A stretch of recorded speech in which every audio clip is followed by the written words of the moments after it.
Ang pitong local government units naman sa Southern Negros Occidental, apektado ng pagbadalan sa malakas na pag-ulan dulot pa rin ng habagat na pinalakas pa ng bagyong si Krizing. Mula sa Remen Bacolod, may detalye Radyoman Nikki Magbanwa. Nikki. RMN Live Report!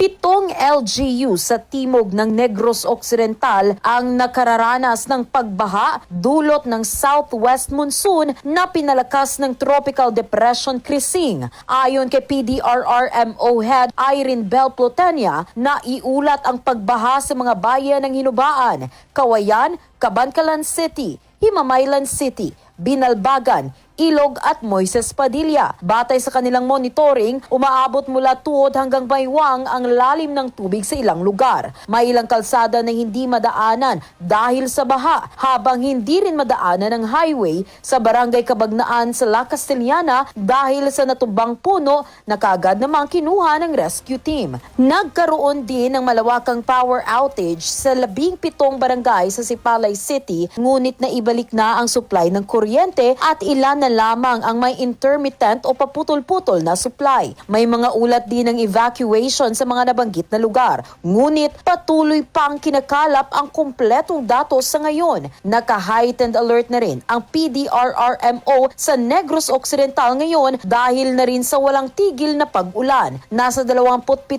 paaralan sa lalawigan na rin ang nagsuspende ng klase ngayong araw. Kasama mo sa DYHB RMN Bacolod, Radyoman Nikki Magbanwa, Tatak RMN.